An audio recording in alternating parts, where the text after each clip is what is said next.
Loving moms কিচেনে স্বাগত বন্ধুরা। আজকে আমি নিয়ে এসেছি ক্রিস্পি মুগ ডাল চাট। চাট খেতে আমরা কে না ভালোবাসি, আর যদি এই চাটের রেসিপিটা ভালো লাগে তাহলে আমার এই চ্যানেলটা লাভিং মমস কিচেন সাবস্ক্রাইব করে দেবেন অবশ্যই। ভিডিওর নিচেই লাল রঙের বাটনটা প্রেস করলেই সাবস্ক্রাইব করা হয়ে যাবে। দেখুন চাটটা দেখতে কেমন সুন্দর হয়েছে, বাচ্চারাও কিন্তু এটা খুব আনন্দের সঙ্গে খেয়ে নেবে। আর এর মধ্যে যেহেতু নানান রকম সবজি দেওয়া হয়েছে সেজন্য এটা কিন্তু হেলদিও। বাড়িতে তাহলে চাট তৈরি করে নেবেন কিভাবে চলুন দেখে নিই।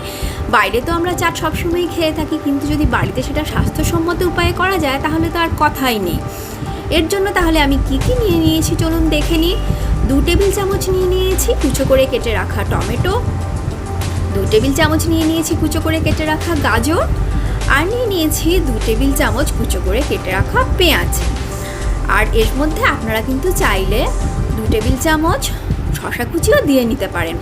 আর দিয়ে নিচ্ছি আমি 1 টেবিল চামচ ধনেপাতা কুচি, চাইলে আরও একটু ধনেপাতা আপনারা দিয়ে নিতে পারেন। আর দেবো বিট নুন প্রয়োজন মতো, যতটুকু লাগে ততটুকু।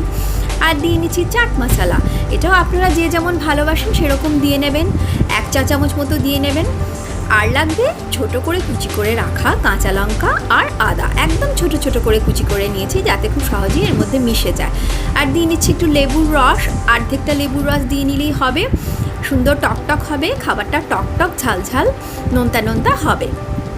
তাহলে এই খাবারটা খুব ভালো করে এগুলো মিশিয়ে নিতে হবে। এবং শেষকালে দেব মুগ ডাল ভাজাটা। মুগ ডাল ভাজাটা আগে দেব না, তাহলে ওটা নরম হয়ে যাবে। মুগ ডাল ভাজা কিন্তু অবশ্যইভাবে একদম শেষে দেবেন। এবার এটা খুব ভালো করে মিশিয়ে নিতে হবে। দেখুন কেমন সুন্দর চটপট 2 মিনিটের মধ্যেই আমাদের চাটটা রেডি হয়ে গেল। শুধু জিনিসগুলো আগে কেটে নিতে হবে। তাহলে বন্ধুরা যদি ভালো লেগে থাকে রেসিপিটা, আমার চ্যানেলটা অবশ্যই সাবস্ক্রাইব করবেন। বাই।